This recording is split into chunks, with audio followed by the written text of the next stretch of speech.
디모데후서 4장 9절에서 22절입니다. 신약성경 347면이 되겠습니다. 9절, 10절, 11절만 제가 봉독해 드리겠습니다.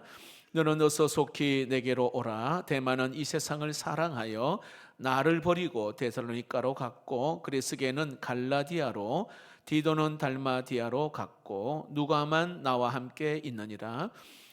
네가 올 때에 마가를 데리고 오라. 그가 나의 일에 유익하니라. 아멘. 여러분, 동물들은 겨울이 오기 전에 나름대로 겨울을 준비를 합니다. 어떤 동물은 이 철새와 같은 그런 새들은 따뜻한 지방으로 이동을 하게 되어지죠. 때로는 곰이나 설치류나 개구리, 뱀 같은 그러한 동물들은 겨울잠을 잡니다. 동면을 취하게 되지요. 또 어떤 동물들은 이 털갈이를 하면서 또 겨울을 날 준비를 하고 있습니다. 인간에게 있어서 여러분, 인생의 겨울이란 어느 때를 말할까요? 천국 가기 전에 하나님, 내가 죽음에 준비하는 그 시간을 이야기합니다. 인생의 이 겨울을 맞이하는 사람들에게도 여러 가지 태도가 있어요. 어떤 분은 철새형이 있고, 또 어떤 분은 이 동면형처럼 그냥 소극적으로 그냥 인생을 준비하는 사람도 있습니다. 그러나 지혜로운 사람은 인생의 겨울을 잘 준비합니다. 언젠가는 맞이해야 될 이 죽음 앞에. 자, 오늘 제가 이야기하는 이유는 디모데후서는 인생의 겨울을 맞이하는 오늘 사도 바울의 마지막으로 쓴 편지가 디모데후서입니다. 다시 말하면 바울이 순교 직전에 상황을 오늘 여기에 기록하고 있습니다. 사랑하는 오늘 여기에 제자 디모데에게 오늘 그가 마지막으로 편지를 쓰면서 좀 나에게 오라, 겨울이 오기 전에 나에게 오라, 그렇게 말합니다. 한번 본문을 볼까요? 9절을 봅시다.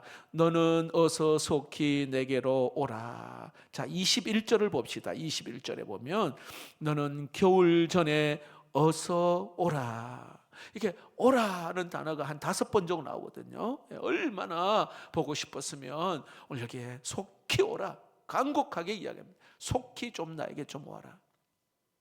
너무 보고 싶다는 거예요. 여러분, 어거스틴은 우리가 잘 알고 있었지, 어머니의 그 마음을 몹시 아프게 했던 그 청년 시절에 방황했던 어거스틴이 돌아보니 매일 눈물로 기도했던 그 어머니가 세상을 떠납니다. 그가 쓴 고백록에 그렇게 이야기합니다. 눈물로 기도했던 어머니에게 효도하고 싶은데 내 어머니는 나를 기다려주지 아니했다. 여러분, 죽음은 예측할 수 없는 것이고 누구나 기다려주지 않아요. 우리 인생이 그런 거잖아요. 그래서 전도서에 보니까 만사의 때가 있다, 그런 말씀을 합니다. 씨를 뿌릴 때가 있으면 열매를 거둘 때가 있습니다. 여행을 할 수 있는 때가 있으면 여행을 하지 못할 때가 있잖아요. 오늘 우리가 이렇게 영광스러운 예배를 드릴 때가 있지만은 때로는 병상에 누워 한번 꼭 본당에, 예배당에 가서 예배를 드리고 싶어 하는 사람도 그때가 있다는 겁니다. 건강한 몸으로 우리가 사역을 감당하는, 주의 일을 감당하는 때가 있지만은 때로는 섬김을 받아야 되고 봉사를 받아야 할 때도 있습니다. 사랑할 수 있는 때가 있다면 또한 사랑을 받아야 할 때가 있습니다. 자녀에게 신앙 교육을 할 때가 있다면 때로는 이제는 자녀가 내 품을 떠나서 더 이상 교육을 하지 못할 때도 있습니다. 오늘 사도 바울은 그때를 알았기에 겨울이 오기 전에 오늘 무엇을 해야 할지, 어떻게 준비해야 될지를 우리에게 이야기하고 있습니다. 여러분, 2024년 마지막 주일을 보내면서 오늘 이 해가 가기 전에 여러분, 우리가 무엇을 준비해야 할까? 한 3가지로 말씀을 함께 나누고자 합니다. 한번 따라해 봅시다. 말씀으로 인생의 결산을 준비해야 합니다. 네, 말씀으로, 말씀 앞에 서야 된다는 겁니다. 자, 13절 말씀을 보겠습니다. 네가 올 때에 내가 들어와 가보의 집에 둔 겉옷을 가지고 오고, 또 책은 특별히 가죽 종이에 쓴 것을 가져오라. 자, 이 바울이요, 겨울을 보내기 위해서 두 가지 옷과 그리고 가죽 종이를 쓴 것을 좀 가져다 달라고 부탁을 하고 있습니다. 자, 여기서 책이라고 나와 있는데, 이 책은 또 책은 말한데, 이 책은 헬라어로 말하면은 비블리온인데 바이블이라는 뜻에서 나온 것입니다. 자, 그렇다면 성경학자 대부분은 성경책이라, 때로는 성경에 관련된 그러한 서적이라 이렇게 이야기하는 것이 거의 정석입니다. 그리고 존 스토트 목사님은 여기에 구약 성경이나 또 예수님의 초기의 삶을 또 기록했던 그러한 책일 것이다라고 말하기도 했습니다. 지금 사도 바울은 감옥에 있기 때문에 몸이 자유롭지를 못합니다. 그리고 추운 겨울을 보내야 될 그때에 그는 성경책이 내 옆에 있는 것이 얼마나 큰 위로이고 축복임을 그는 알고 있습니다. 그래서 꼭 올 때에 이 책을 꼭 가져오라고, 겨울이 오기 전에 꼭 오라고 부탁을 하고 있는 것입니다. 여러분, 사도 바울은 신약 성경 13권을 기록한 이 저자입니다. 그래서 인생의 마지막은 하나님의 말씀 가까이 하기를 원했던 오늘 사도 바울, 그래서 꼭 성경책을 좀 가져와 달라 부탁을 하고 있는 것입니다. 여러분, 인생의 마지막에 남는 책이 있다면 여러분 어떤 책일까요? 여러분 인생에 남는 거 한 가지, 뭐 책이 아니라도 남는 거 한 가지가 과연 뭘까요? 저는 장례식 때 가면, 여러분 장례식 때 예수 믿는 사람 그 앞에 뭘 얹어 놓죠? 성경책, 그분이 보았던 성경책을 펼쳐 놓는 경우가 많이 있어요. 어떤 의사분이 책을 굉장히 좋아했어요. 이분의 간증을 들어보니, 그래서 책을 굉장히 많이 읽고 집에도 책이 굉장히 많아요. 그런데 이분이 은퇴를 하고 그가 평생 모았던 좋아했던 이 책을 도서관에, 학교로 기증하고 도서관에 기증하고는, 그리고는 나머지는 다 버렸어요. 그런데 딱 한 권만 남겨뒀어요. 뭘까요? 어떻게 잘 아세요? 성경책입니다. 성경책. 그 왜 그러냐니까, 이 성경책은 바로 하나님의 나라로 나를 인도하고, 그리고 생명이요 구원이요 진리의 말씀이기 때문에 그 성경책 한 권 딱 가지고 있어요. 여러분, 우리 인생에서 여기에 마지막까지 붙잡아야 될 것, 하나님의 말씀 성경이기를 주의 이름으로 축복합니다. 우리나라의 그 과거의 고종 때에 나라가 풍전등화같이 참 흔들리고 어려울 때에 이 나라 미래를 위하여서 왕정 폐지 운동을 벌이다가 반역죄로 한성 감옥에 갇힌 애국 청년들이 있어요. 이승만 박사, 이상재 선생 같은 그런 분들입니다.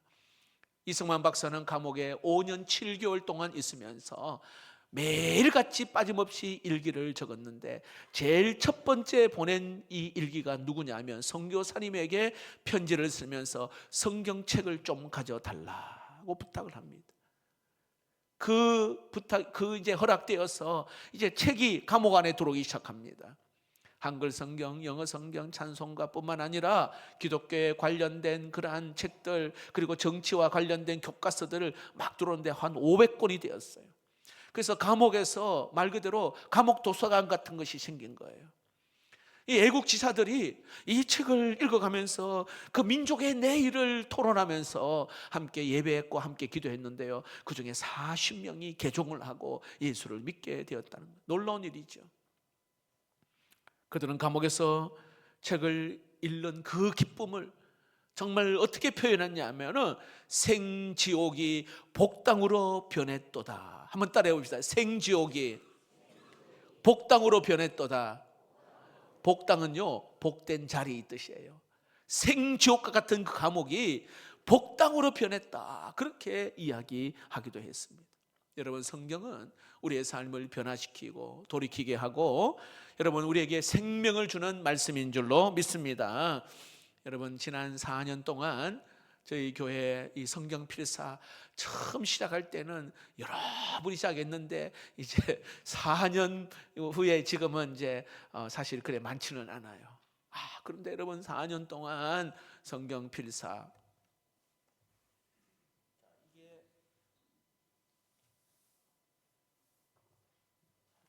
이게 필사, 어떤 한 분이 네, 한 분이 4년 동안 필사한 노트입니다. 예, 노트. 그런데 우리 필사하신 분들 이렇게 보니까요, 다 각자 사연이 다 다르고 얼마나 은혜가 있는데, 어떤 분은 이렇게 꼭꼭 눌러서 이제 이렇게 쓰잖아요. 근데 꼭 말씀을 씹어 먹는 것처럼 그렇게 좋았다는 거예요. 예.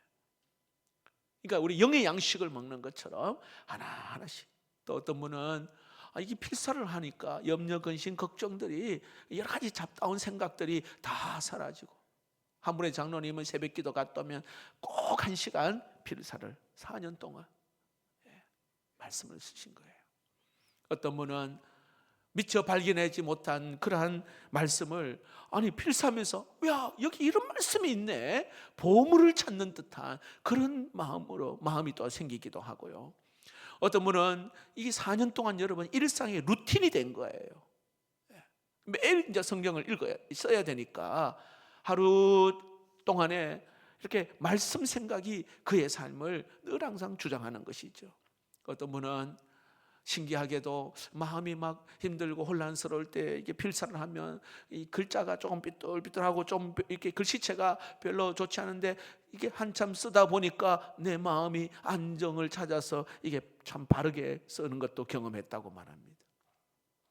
단순히 글자체를 그냥 옮겨 적는 그 행위가 아니라 내 삶에 이 말씀의 능력을 경험하고 은혜로 채워가는 그러한 시간이었다, 이렇게 고백하기도 했습니다. 저는 한 가지 또 생각하고 있는 것은, 여러분 성경이 모두가 1189장이거든요 1189장. 여러분에게 한 장 정도 쓰라면 할 수 있겠죠? 한 장. 그래서 1189장, 한 분이 한 장을 써서 한 권의 성경책을 꼭 만들었으면 좋겠다, 이런 생각도 해봅니다. 자, 어떤 분은 여러분 아시겠지만 성경을 필사하지만 매일 성경을 이렇게 15분, 20분 정도 또 들으면서 눈으로 보면서 우리 공동체 성경 읽기에 참여한 분이 굉장히 많으셔요. 말씀과 함께하는 시간이었습니다. 여러분, 사람은 누구와 함께 하느냐에 따라 그의 인생은 달라집니다. 성경을 가까이 하는 사람은 그의 생각과 마음이 그의 입술에서 은혜가 나가고요, 사랑이 나갑니다. 그렇죠? 여러분, 주식에 빠진 사람은 주식 이런 이야기 하잖아요. 돈에 묶인 사람은 돈 이야기해요. 한 영혼에 대한 그 구령의 마음을 가진 사람은 어떻게 하면 저 영혼을 구원할까, 그러한 마음도 가진 분이 계십니다. 어제 새가족 만찬을 했는데 우리 일꾼들과 한 100여 명이 참여했어요. 그들의 모습들을 보면서 이렇게 전도하신 분도 같이 왔거든요. 여러분, 내 안에 영혼에 대한 사랑 마음이 있는 분들은 그 새 가족을 바라보는 마음이 어떨까요, 여러분? 뭘 도와드릴까요? 우리 함께 합시다. 우리 함께 이렇게, 여러분, 그 입술에는요, 말씀으로 함께하는 사람은 그 말이 달라져. 격려말, 위로하는 말, 칭찬한 말, 힘을 주는 말을 하지요. 그러니까 말씀을 갖게 하는 사람은 다르다는 것이죠, 여러분. 여러분, 주님 오라 하시는 그날까지 내 몸을 딱 치면 내 입에서 여러분 말씀이, 은혜가 또 받은 하나님의 말씀이 나올 수 있기를 주의 이름으로 축복합니다. 여러분, 말씀이 내 안에 가까이 없으면 세상적이고 음란패설하고 얼마나 안타까운지 몰라요. 그분이 신앙생활 굉장히 많이 했는데 은혜라는 말은 나오지를 못해요. 여러분, 인생의 마지막이 가까울 때 우리가 해야 할 일은 더 하나님의 말씀을 가까이 하고 사랑하는 우리 모든 성도가 되기를 축복합니다. 오늘 바울은 겨울이 오기 전에 무엇을 준비했느냐, 두 번째로 따라해 봅시다. 용서로 모든 사람을 포용하는 것입니다. 사도 바울은 오늘 이 감옥에서 지금까지 자기 곁에 함께했던 사람들의 동력자의 이름을 여기에 기록하고 있습니다. 나에게 정말 유익을 주었던 사람들, 그리고 그리웠던 사람들, 때로는 해를 끼쳤던 사람도 오늘 여기에 일일이 기록하고 있습니다. 나를 버리고 떠난 사람도 오늘 여기에 기록하고 있어요. 어떤 사람을 생각하면 감사하고, 어떤 사람을 생각하면 우리가 보통 말하는 서운하고 섭섭하기도 하고. 자, 10절 말씀을 볼까요? 10절입니다. 여기 10절에 이런 말씀이 나와 있어요. 대만은 이 세상을 사랑하여 나를 버리고 데살로니가로 갔고, 대마라는 사람은요, 세상을 너무 좋아해가 나를 떠나갔다. 여러분, 바울의 아픈 마음을 느끼지 않습니까? 여러분, 한때는 동력자였는데 세속적인 그 욕심에 그는 세상을 사랑하여 떠났다. 데살로니가로 갔다. 그리스게는 갈라디아로 가고 디도는 달마디아로 갔다. 그렇게 성경은 말합니다. 자, 그리고 11절에 보시면 이런 말씀이 있어요. 누가만 나와 함께 있느니라. 자, 누가는 의사입니다. 바울의 전도 여행 때 늘 따라다니며 도와주었던 의사 누가. 자, 그러면서 여기 11절 후반 부분을 보면 여기에 또 한 사람의 이름을 언급하는데, 마가를 데리고 오라. 그가 나의 일에 유익하니라. 마가를 데리고 오라. 여러분, 마가가 누구냐 하면 전도 여행 1차 하면서 여러분 서로 이렇게 서로 섭섭한 마음에 있었는지 이렇게 헤어진 경험이 있어요. 학자들은 이 마가가 몸이 이제 아파서 시름시름 앓고 있다가 다시 회복되면 같이 가야 되잖아요. 그런데 가지를 못했어요. 그러다 보니까 나중에 2차 바나바와 좀 논쟁을 벌이는 그 원인 제공자가 마가였단 말입니다. 근데 오늘 바울은 그 마가를 데리고 오라 이렇게 이야기합니다. 여러분, 바울은 한 번 문제아를 영원한 문제아로 정죄하지 않습니다. 왜냐하면 그 마가가 세월이 흐르면서 그가 변하여 성숙되었어요. 나중에 뒤에 보면. 그래서 오늘 그는 이렇게 말합니다. 나의 일에 유익하다. 이렇게 말합니다. 유익하다. 하나님의 일에 유익한 자라. 마가를 그렇게 말합니다. 그래서 화해하고 용서하고 싶은 그런 마음을 오늘 여기에 느낄 수 있어요. 나를 데리고 오라, 나에게. 자, 그리고 여러분 14절을 보십시오. 여기 구리 세공업자 알렉산더가 내게 해를 많이 입혔다 말합니다. 구리 세공업자, 그 당시에 대당장이 같은 좀 이렇게 부유층에 속한 사람입니다. 근데 나에게 해를 입혔던 사람이라고 말합니다. 그럼에도 불구하고 오늘 바울은 이 사람의 문제조차 어떻게 해요? 하나님께 다 맡겨드립니다. 자기가 원수 갚지 아니하고. 자, 14절 후반 부분을 봅시다. 주께서 그 행한 대로 그에게 갚으시리니 이렇게 말합니다. 내가 뭐 어떻게 이 사람을 이렇게 원수를 갚는 것이 아니라 주께서 갚으신다. 주께 맡기는 거예요. 여러분, 용서를 위해서 내가 먼저 해야 할 일은 하나님께 맡겨드리는 거예요. 하나님께 맡겨드리는 겁니다. 억울한 일이 있잖아요. 속상한 일이 있잖아요. 자식 때문에, 남편 아내 때문에, 어떤 누구 때문에 너무 힘든 그런 거, 여러분 하나님께 위탁할 때 그 다음 용서가 되는 거거든요. 맡겨드리는 거죠.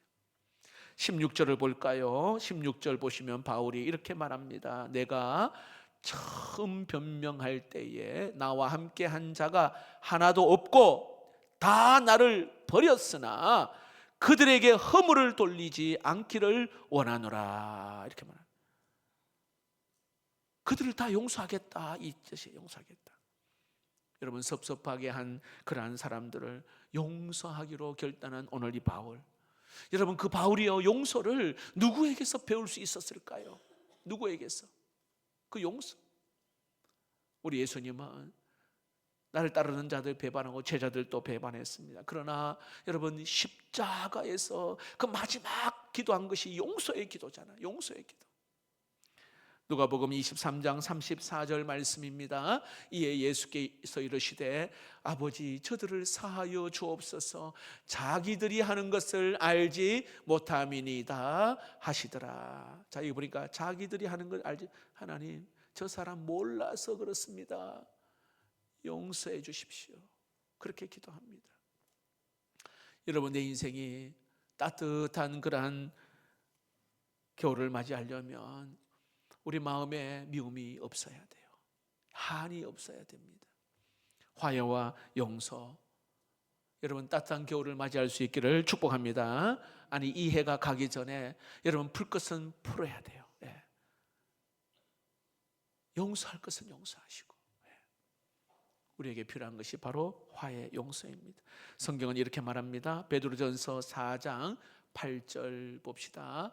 읽어볼까요? 시작. 무엇보다도 뜨겁게 서로 사랑할지니 사랑은 허다한 죄를 덮느니라. 사랑은 허다한 죄를 덮는다. 하나님은 오늘 저와 여러분의 모든 더럽고 추한 모든 죄 덮으시는 하나님. 근데 세상은 아시죠? 자꾸 드러내고, 그리고 까발리다. 여러분 한국말로 까발리다가 뭔지 아시죠? 속속이 들추어내다. 세상은 그래요. 세상 막 들추어냅니다. 그러나 하나님은 우리의 허물 죄를 다 덮으시고 용서하십니다. 여러분 남의 허물을 덮어주는 자 복이 있을 줄로 믿습니다. 성경 그렇게 말해요.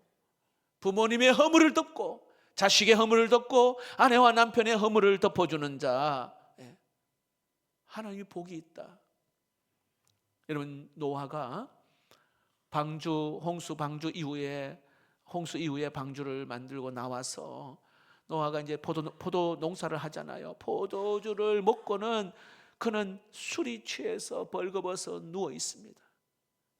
셈, 함, 야벳 아들 셋이 있는데 그 중에 셈과 야벳 첫째와 셋째는 그 아버지가 그 벗은 것 보고는 뒷걸음쳐서 가서 입을 덮어요. 그의 허물을 덮어버려요. 성경에 여러분 셈과 야벳의 후손을 하나님이 복되게 했다. 자, 그런데 야벳은 셈, 함이죠. 함은 아버지의 그 허물을요 사람들에게 떨쳐내버리는 거예요. 여러분 함의 그 자손들은 저주가 있었다. 성경은 말해요. 저주. 여러분 나에게 상처를 준 사람, 아픔을 준 사람, 여러분 이 새해가 오기 전에 여러분 다 용서할 수 있는 은혜가 있기를 축복합니다. 그 마음을 하나님이 달라고.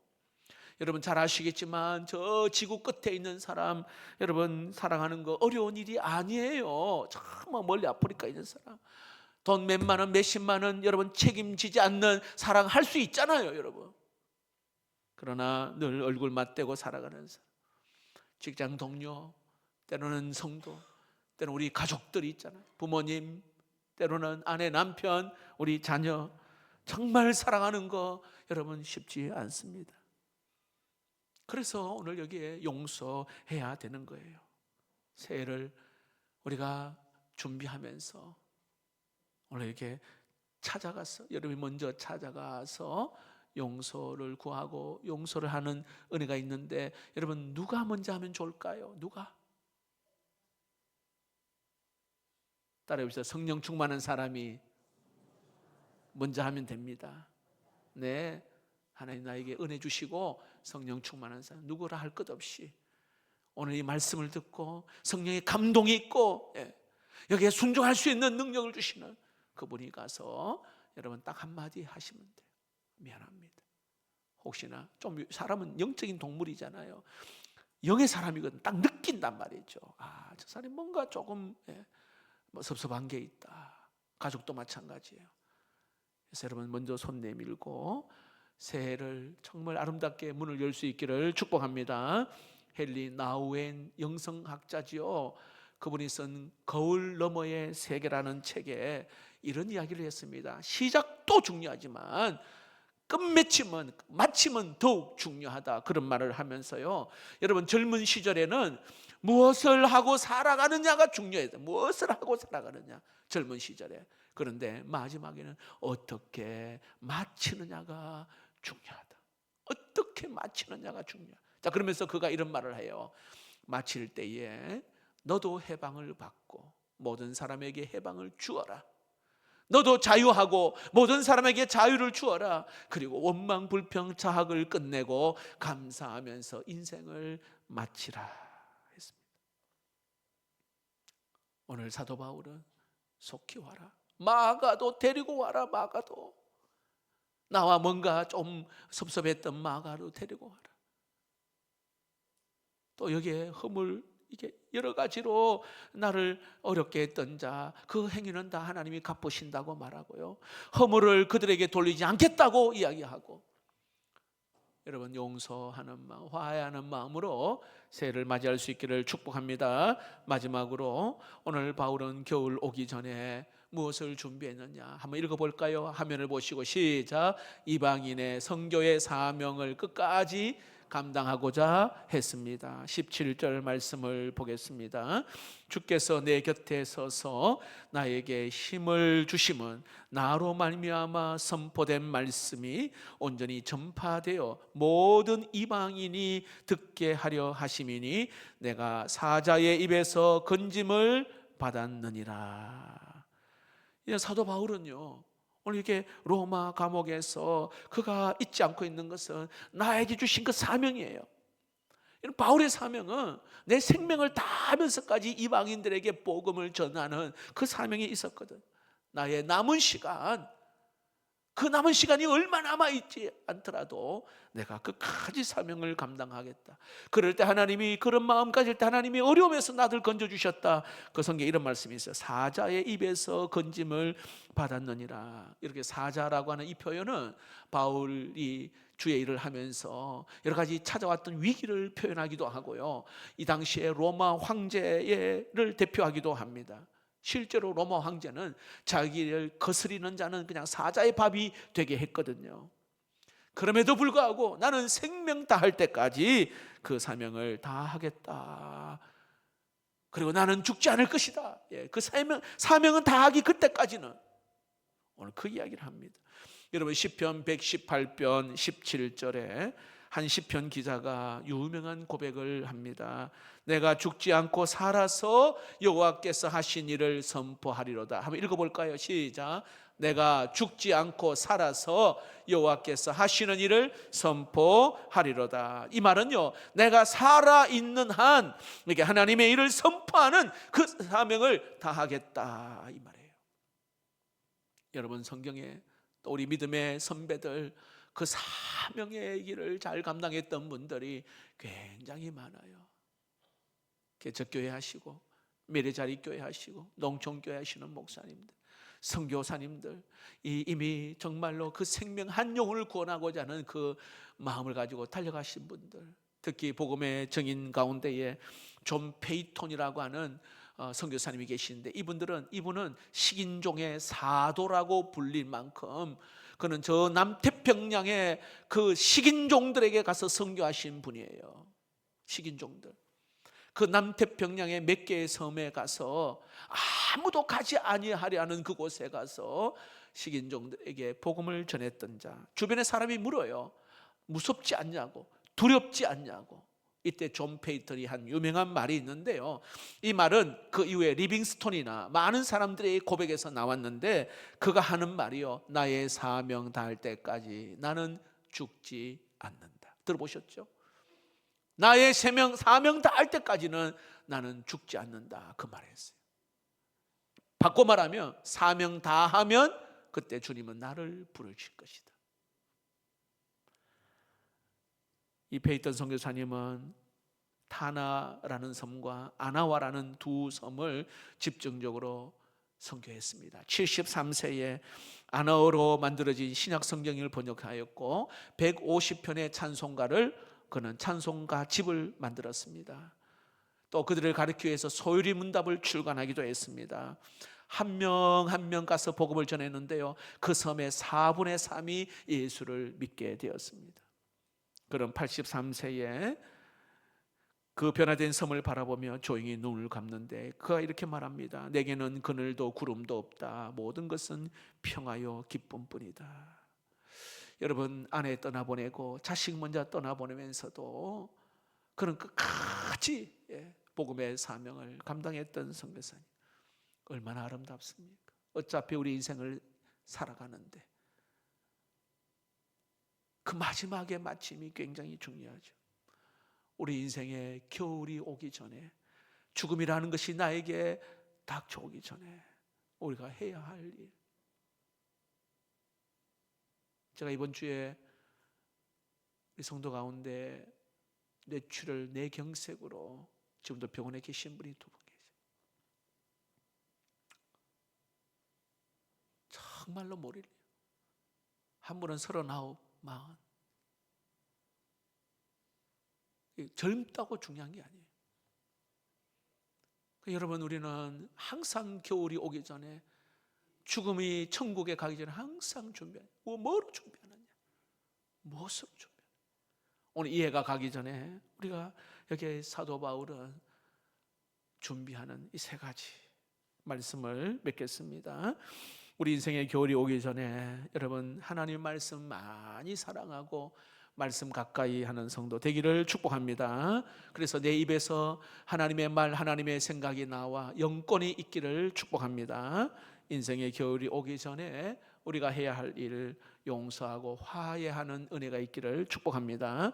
선교의 사명, 복음의 사명 끝까지 감당할 수 있기를 축복합니다.